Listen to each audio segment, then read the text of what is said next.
दोस्तों, जब फूड की बात होती है तो सबसे पहले हमारे माइंड में केएफसी, मैकडोनल्ड और डोमिनोज जैसे बड़े ब्रांड आते हैं, जबकि हमारे देश में एक ऐसा देसी ब्रांड भी है जो आज इन विदेशी कंपनियों को टक्कर दे रहा है। दरअसल हम बात कर रहे हैं हल्दीराम के बारे में। दोस्तों, आपको जानकर हैरानी होगी कि एक छोटी सी मिठाई की दुकान से शुरू करने वाले हल्दीराम आज 80 से ज्यादा देशों में अपने पांव पसार चुका है। और आज की इस वीडियो में हम जानेंगे कि हल्दीराम की इस सक्सेस के पीछे का आखिर राज क्या है और वो कौन सी स्ट्रेटेजी है जिसे आज हल्दीराम कंपनी अपनाकर $1 बिलियन की कंपनी बन चुकी है। तो चलिए बिना देर के वीडियो को शुरू करते हैं। हल्दीराम का फाउंडेशन बीकानेर में रहने वाले गंगा भीषण अग्रवाल जी ने 1941 में किया था, लेकिन इस कंपनी को बनाने का काम 1919 में 13 साल की उम्र से ही कर दिया था। दरअसल गंगा भीषण जी एक मारवाड़ी फैमिली से बिलोंग करते थे और उन्हें इस फैमिली में सब हल्दीराम कहकर बुलाते। दोस्तों, ये खेलने की उम्र में ही अपने पिताजी के भुजिया की शॉप पर काम करना शुरू कर दिया था। उस समय बीकानेर में भुजिया का बहुत ज्यादा क्रेज था, जिसकी वजह से भुजिया बहुत ज्यादा जिसके चलते शहर में हजारों भुजिया की दुकानें हुआ करती थी। ये एक ऐसा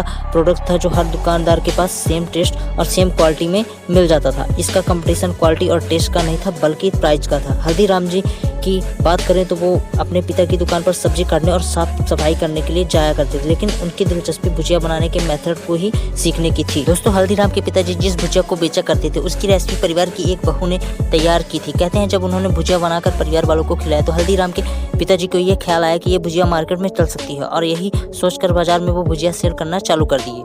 दोस्तों, उनकी भुजिया का टेस्ट काफी बेहद अच्छा था, जिसकी वजह से उनका बिजनेस चल पड़ा। हल्दीराम परिवार के ऐसे सदस्य थे जिनको इस प्रोडक्ट से कभी सेटिस्फैक्शन नहीं हुआ और न ही उस भुजिया के टेस्ट से।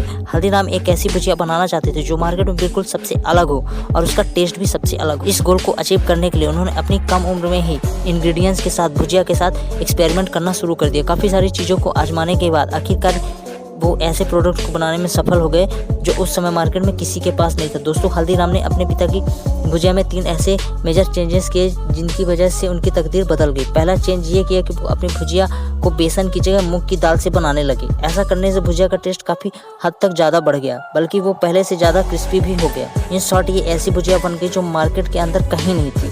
इसके अलावा उन्होंने दूसरा चेंज, जहां मार्केट में भुजिया 2 पैसे किलो बिक रही थी, उन्होंने 5 पैसे पर केजी के दर से बेचना चालू कर दिया ताकि उनकी भुजिया मार्केट में सबसे अलग रहे। लास्ट में उन्होंने तीसरा काम ये किया कि उन्होंने बीकानेर के महाराज डोंगर के नाम पर भुजिया का नाम डोंगर भुजिया रख दिया। उनकी भुजिया का कनेक्शन महाराज डोंगर से बिल्कुल भी नहीं था दोस्तों, लेकिन फिर भी उनका नाम ब्रांड एम्बेसडर की तरह साबित हुआ और सिर्फ डोंगर नाम देने से ही लोग इसे प्रीमियम मानने लगे। अब लोग के माइंड में ये भुजिया ऑलरेडी प्रीमियम बन चुकी थी, तो लोग इसे 5 पैसे की दर से भी खरीद रहे थे, क्योंकि लोगों को मन में ये धारणा बन गई थी कि 3 पैसे ज्यादा देकर वो एक प्रीमियम प्रोडक्ट खरीद रहे हैं। इन सबको देखते हुए डोंगर से मार्केट में लॉन्च होते ही फेमस हो गया और दोस्तों कुछ ही हफ्तों में इसकी सेल आसमान छूने लगी और हल्दीराम की भुजिया मार्केट पर कॉम्पिटिटिव प्रोडक्ट बन चुका था।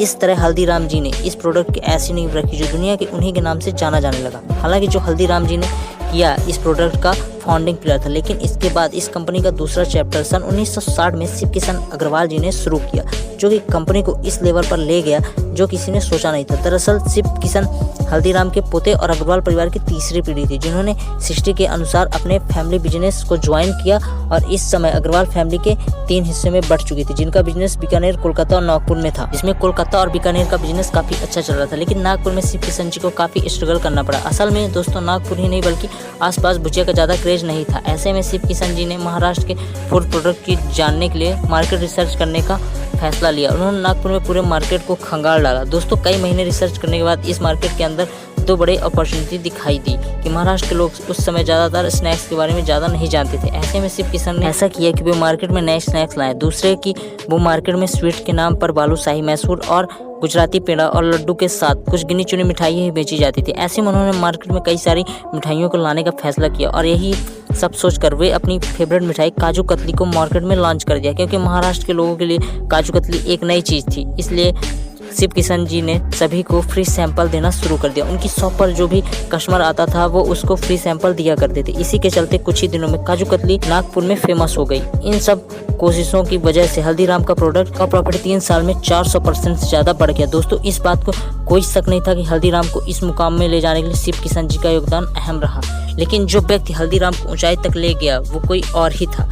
वो शिव किशन जी नहीं थे बल्कि अग्रवाल फैमिली के दूसरे सदस्य मनोहर लाल अग्रवाल जी थे। दरअसल मनोहर लाल अग्रवाल जी ने 2 ऐसी स्ट्रेटेजी अपनाई जिससे हल्दीराम और ऊंचाइयों पर पहुंच गया, क्योंकि 19 के दौर पर कोई भी पैकेजिंग पर ध्यान नहीं दिया करता था। ऐसे में मनोहर लाल जी ने अपने ब्रांड को और ज़्यादा फेमस बनाने के लिए ब्रांडिंग के साथ साथ महंगी पैकेजिंग का उपयोग किया, ताकि लोगों को महसूस हो सके कि वो एक ट्रस्टेड प्रोडक्ट को यूज कर रहे हैं। और दूसरी स्ट्रेटजी, शहरों में अपने और ज़्यादा स्टोर को ओपन कर दिया, जिसके चलते कुछ ही सालों में हल्दीराम की सेल्स सैकड़ों गुना बढ़ गई और देखते ही देखते पूरे भारत में उनका बिजनेस फैल गया। इस तरह हल्दीराम 3 बिलियन की कमाई को क्रॉस कर चुका था और इसका बिजनेस 80 से ज़्यादा देशों में फैल चुका था। अग्रवाल परिवार की 3 पीढ़ी ने अपने मेहनत और लगन से जिस तरह मामूली से भुजिया के व्यापार का इतना बड़ा बिजनेस एम्पायर बना दिया, वो वाकई हैरान करने वाला। बाकी दोस्तों, आज के लिए बस इतना ही। वीडियो को लाइक, शेयर और सब्सक्राइब करना ना भूलें। आपका बहुमूल्य समय देने के लिए बहुत बहुत धन्यवाद। वीडियो कैसा लगा कमेंट में जरूर बताएं।